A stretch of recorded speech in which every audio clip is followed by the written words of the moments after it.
Hi, welcome to the Simple Logistics channel.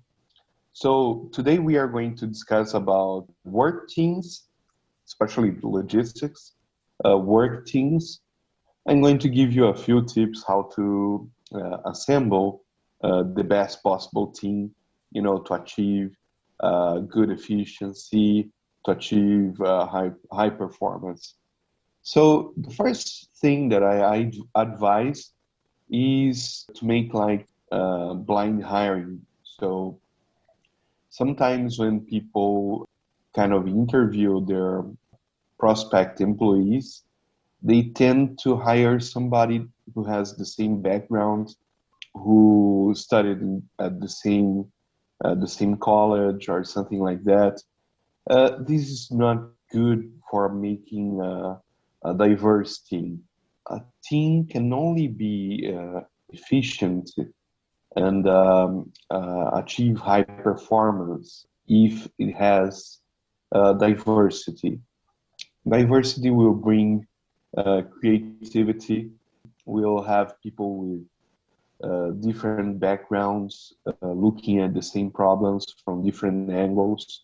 It will have good criticism of new ideas, so they will point out flaws in the new projects into new products before they are delivered to the customer. That's why you need a diverse team. So how much diversity?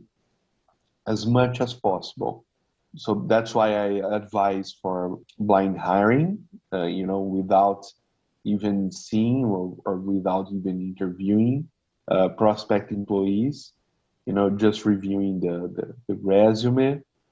Another thing is to actively pursue people with different backgrounds to kind of complete the team that you already have.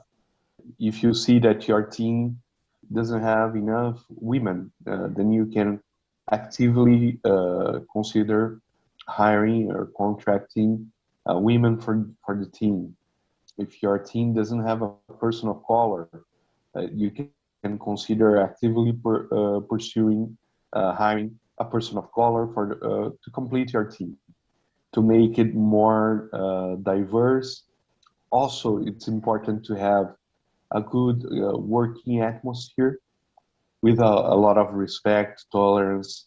Otherwise, your diverse team is going to backfire.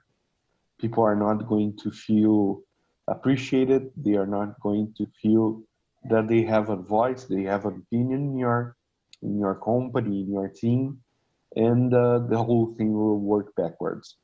People will try to fit in. They will not pitch their own ideas, and that way you lose the creativity, which is the key for achieving this high performance, which is the key to achieve high efficiency. That's why I mentioned hiring is the most important thing, to try to hire with as much diversity as possible. The other point is creating a good atmosphere with lots of liberty for the team, so people feel comfortable pitching their ideas, offering criticism, trying different things that were not tried before. And one of the ways to achieve that is leadership has to be demanding about the results, but it doesn't have to be demanding about the methods. So you don't have to micromanage everything. You have to lead employees, to tell them the outcome that you expect from a project, but you don't have to micromanage and to tell them exactly what they should do every step of the way. That way, you're curtailing their creativity, their freedom to work the way that they know how to do best. One very good insight, one of the best leaders that I had in my work experience, it's Carlos Alberto Ferreira. He used to say, I don't hire anybody that doesn't know something more than I don't. So what he meant is that he didn't want people who had the same background, who thought the same things, who had the same ideas. He wanted people with different backgrounds, different college, education, different different experiences.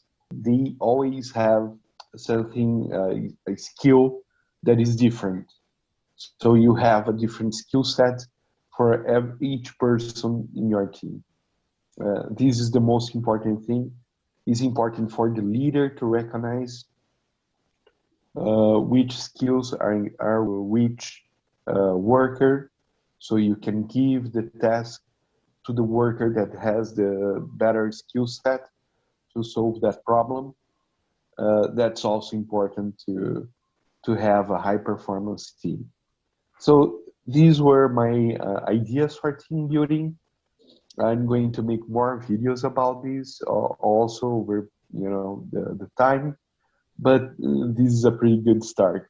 So let me know in the comments if you work in a diverse team, or if you are a team leader and you do hire people, how you do hire people, what are your experience and your ideas in that field. Okay, thank you very much. Bye.